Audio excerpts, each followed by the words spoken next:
Hi there, this is SewCanShe video chat number 2, and I just wanted to show you that I am wearing my cozy poncho wrap that I made from a blanket. I talked about it last time.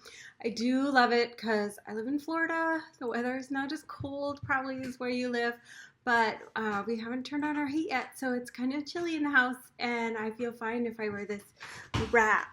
So anyway, I love it. Okay, so we got a lot of stuff to talk about today.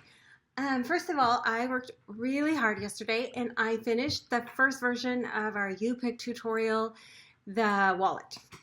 This is it. I used By Annie's stabilizer on the exterior, and just like you wanted, I put the phone pocket on the outside with the vinyl. This is optional, so if you want to put it on, you can. I put a little snap on it because for some reason it's kind of it's not tight. I'm not sure about the size yet, so we'll get there.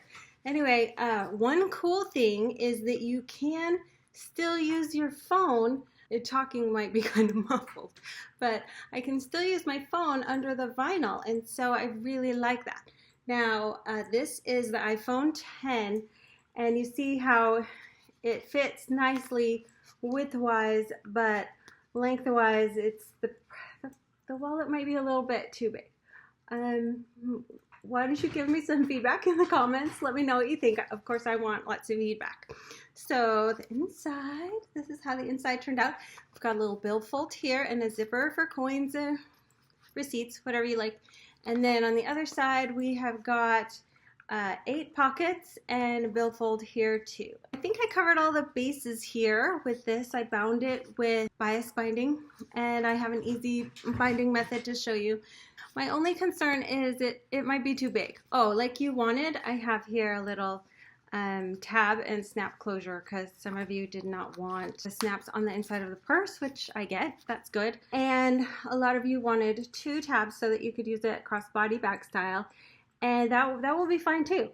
I only put one on mine because I thought I'd just put one handle on and use it like a clutch. So, yeah.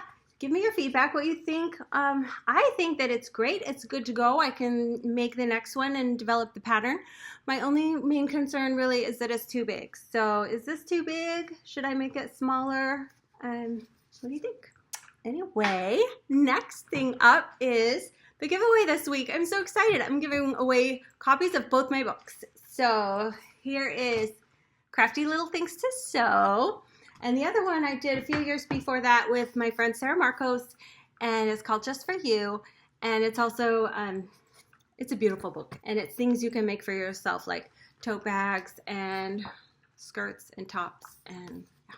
Anyway, so to inspire you guys to sew every day in 2019, I'm giving away 1 copy of each book. 1 copy of each book on my giveaway page. It's SewCanShe.com/giveaway. And I'll put a link to that in the comments so you can go there and enter to win both books. And one last little thing that I want to show you that hasn't been shown on my blog or my social media for a long time, but I remembered it when it fell off the wall. You see my little mini quilt up there? So this little mini quilt fell off the wall, and this is one that I made when I was experimenting with that gridded interfacing that has little 1-inch squares. And so I did this by fusing these little 1-inch squares to the interfacing and then sewing them up into a mini quilt. And I will post a link to the blog post where I have the pattern so you can make this butterfly. And this is one of my favorite little projects, this little pixel butterfly. And anyway, I thought you might like it too. So I hope you have a wonderful day, and I'll see you next time.